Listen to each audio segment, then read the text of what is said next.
अस्सलाम वालेकुम मेरे भाइयों, एक बहुत बड़ी जीत, एक बहुत बड़ी सफलता हम लोगों के हाथ लगी है। और इस जीत का इसका जो ये जो खुशी है, इसका पूरा क्रेडिट जो है वो इंजीनियर मोहम्मद अली मिर्ज़ा साहब को जाता है। अब आप पूछेंगे इंजीनियर मोहम्मद अली मिर्ज़ा साहब ने ऐसा क्या कर दिया कि जो बहुत बड़ी कामयाबी हम लोगों के हाथ लग गई।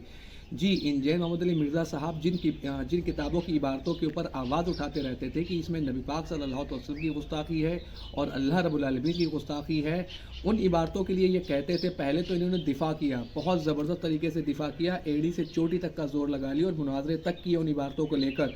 लेकिन जब उससे भी बात नहीं बनी तो इन्होंने कहना शुरू किया कि ये बुज़ुर्गों के नाम पर झूठ मंसूब है, उसके अंदर ये किताबों के अंदर झूठी बातें डाल दी गई हैं।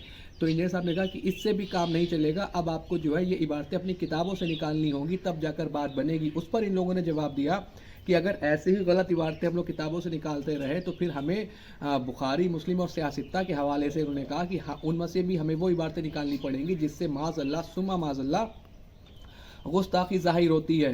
तो अब इन लोगों ने क्या किया, जो है हम लोगों को इतनी बड़ी कामयाबी मिल गई। तो इसके लिए सबसे पहले आप इस वीडियो को देखें। मिर्जा साहब की जो एक मेहनत है वो काफी ज्यादा रंग लेके आई है। मैं इसको क्यों कह रहा हूँ, अभी मैं आपको एक चीज दिखाता हूँ कि मेरे पास ये एक कशफुल मौजूद है। ये नए एडिशन वाली है, और जो मेरे आप पीछे देख रहे हैं वो है कशफुल मौजूद पुराने एडिशन वाली, जो सालों साल से चलती आ रही है। उसमें लिखा गया है कि हज़रत इमाम हनीफा रहमतुल्लाह अलैह को ख्वाब आया और उन्होंने देखा कि वो लहद में रसूलुल्लाह सल्लल्लाहु अलैहि वसल्लम की हड्डियों को समेट रहे हैं और उनको आपस में जुदा कर रहे हैं। और उसके बाद जब एक दफा बेदार हुए तो वो थोड़ा लर्जा गए। उसके बाद उन्होंने ये वाकया अपने दोस्त इमाम सरीन से शेयर किया। उन्होंने कहा कि कोई मसला नहीं है, ये तो बहुत ही अच्छी सादत की है, तुम रसूलुल्लाह सल्लल्लाहु अलैहि वसल्लम की हदीस को सही तरीके से पाओगे। ऐसा ख्वाब कोई भी इमाम अबू हनीफा को नहीं आया, और उन्होंने कोई अपने दोस्त से कोई ऐसी बात डिस्कस नहीं की। ये सिर्फ अपने बापों को बचाने के लिए ना इन्होंने ये कोई ढोंग रचाया हुआ है। और इसमें से और भी मैं आपको जो चीजें दिखाऊं ना, तो ये देखें, जहाँ पे गुस्ताखाना पहले वाली बातें लिखी हुई थी ना, यहाँ से डिलीट है। और उसके बाद तो मेरे भाइयों, आपने इस वीडियो को देखा जिसके अंदर ये पाकिस्तानी शख्स बता रहा है कि जो कशफुल माजूब और तस्कतुल औलिया पहले आया करती थी, उसके अंदर वो इमाम अबू हनीफा का झूठा ख्वाब मंसूब था कि जिसमें उन्होंने ख्वाब में देखा कि वो नबी पाक सल्लल्लाहु अलैहि वसल्लम की कब्र अनवर के अंदर उतरे और उसके अंदर उन्होंने माज़अल्लाह नबी पाक सल्लल्लाहु अलैहि वसल्लम की हड्डियाँ मुबारक को चुना। फिर जब इस इबारत के ऊपर बहुत ज़्यादा पकड़ की गई, बहुत ज़्यादा पकड़ की गई, और ये इबारत तज़किरतुल औलिया और कशफुल माजूब दोनों के अंदर ये इबारत मौजूद थी। तो जब इस पर बहुत ज़्यादा जो है बवाल मचा, बहुत इंजीनियर साहब ने इसके ऊपर बहुत ज़्यादा वीडियोस बनाए, हर वीडियो में लगभग उन्होंने इस बात को ट्रोल किया। तो पहले ये कहते थे कि नहीं, इसमें कोई कबात नहीं है, फला है, ढिमकाना है, ऐसा हो सकता है। जो अभी भी वीडियो जिनकी पड़ी हुई है, मुफ्ती वाहिद कुरैशी की भी वीडियो पड़ी हुई है और बरेलवी मकतब फ़िक्र के लोगों की भी वीडियो पड़ी है जो इस ख्वाब को सही बताते थे। फिर उन्हें कहा कि नहीं, ये तो मंसूब कर दिया गया उनकी तरफ और ऐसा कुछ भी नहीं है, ये सारी झूठी बातें जो सूफिया की किताबों के अंदर आ गई। अब जाकर इन्होंने जो है इन इबारतों को अपनी किताबों से निकालना शुरू किया। जो उस लड़के ने दिखाया कि उसने दिखाया कि तज़किरतुल औलिया और कशफुल माजूब का नया एडिशन आ रहा है, उसके अंदर वो इबारतें मौजूद नहीं हैं जो पुरानी किताबों के अंदर गुस्ताखाना इबारतें थीं। तो ये मेरे भाइयों बहुत बड़ी कामयाबी है, बहुत बड़ी कामयाबी है। जिन इबारतों को ये सैकड़ों सालों से किताबों के अंदर रखे हुए थे, आज वो इबारतें उन किताबों से निकाल दी गई।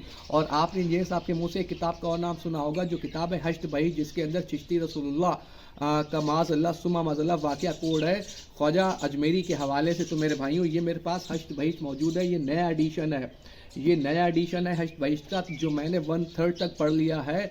इस किताब के अंदर भी अब चिश्ती रसूलुल्लाह मौजूद नहीं है। इस किताब, जी हाँ, इस किताब के अंदर भी चिश्ती रसूलुल्लाह 1/3 तक, जहाँ तक अभी तक मैंने पढ़ी है, वहाँ तक चिश्ती रसूलुल्लाह मौजूद नहीं है। और मुझे उम्मीद है कि अब आगे भी नहीं होगा। हालांकि जो पुरानी किताब थी हश्त बहीज, उसके अंदर चिश्ती रसूलुल्लाह वाक़या है, जिसके ऊपर इनके मुनाजरे पड़े हुए हैं, जिसके ऊपर इनका दिफा पड़ा हुआ है। फिर बड़ी ही मजबूरी में आकर इन्होंने कहा कि नहीं, ये कलमा उनकी तरफ मंसूब है, उन्होंने इस तरह के कलमे को नहीं पढ़वाया। तो मेरे भाइयों, आप देख रहे हैं कि इंजीनियर साहब की मेहनत कैसे रंग ला रही है और किस तरीके से ये लोग अपनी किताबों के अंदर से वो इबारतें निकालने के लिए मजबूर हो चुके हैं। ये बहुत बड़ी जीत है, ये बहुत ही बड़ी जीत है जो इंजीनियर साहब के ज़रिए अल्लाह रब्बुल आलमीन ने इस उम्मत को दिलवाई कि किताबों के अंदर से इन्होंने वो सारी चीज़ें निकालना शुरू कर दी हैं। और एक बात और मैं कह दूं, मेरे पास कशफुल माजूब और तज़किरतुल औलिया दोनों ही पुरानी एडिशन वाली रखी हुई हैं, और उसके अंदर इमाम अबू हनीफा का ख्वाब जो है वो मौजूद है। اور تذکرۃ الاولیاء کے اندر تو وہ گند موجود ہے باعث بستامی کے حوالے سے اور دیگر بزرگوں کے حوالے سے کہ اگر ایک کسی عام مسلمان کو بھی وہ کتابیں پڑھا دے تو وہ خود کہے گا کہ یہ تو صراحتاً گستاخی ہے. اس کے اندر واضح طور پر باعث بستامی اپنے آپ کو خدا بتا رہے ہیں, معاذ اللہ سیدھے طور پر خدا بتا رہے ہیں, بغیر کسی تعویل کے, بغیر کسی مسئلے کے. صاف صاف الفاظوں میں لکھا ہے کہ انہوں نے اپنی عوام سے کہہ دیا کہ میں ہی خدا ہوں. اب آپ سمجھیں ایسی چیزیں ابھی بھی کتابوں کے اندر موجود ہیں. ابھی ان ساری چیزوں کو نکالنا باقی ہے. اگر یہ ایک ایک گستاخی کو نکالتے رہے تو وہ کتابیں آٹومیٹک ختم ہو جائیں گی. ابھی پہلے انہوں نے انکار کیا کہ کتابوں کے اندر گستاخی نہیں ہے, پھر خیر یہ مانے کہ وہ بزرگوں کی طرف جھوٹ منسوخ کر دیا گیا, پھر انہوں نے وہ عبارتیں نکالنی شروع کی. انشاءاللہ ان قریب وہ کتابیں پرنٹ ہونا ہی بند ہو جائیں گی. آپ دیکھیں گے انشاءاللہ تعالیٰ وہ کتابیں پرنٹ ہونا ہی بند ہوگی. جیسے کہ اس کتاب کے اندر بھی اب چشتی رسول اللہ 1/3 تک تو موجود نہیں ہے, آگے مل جائے وہ ایک الگ بات ہے. حالانکہ مجھے امید نہیں ہے کہ آگے بھی ملے گا. تو انجینئر صاحب کو دل سے شکریہ جن کی ایفرٹ, جن کی محنت رنگ لائی اور یہ لوگ مجبور ہو گئے ان کتابوں سے وہ گستاخانہ عبارات نکالنے کے لیے. الا البلاغ.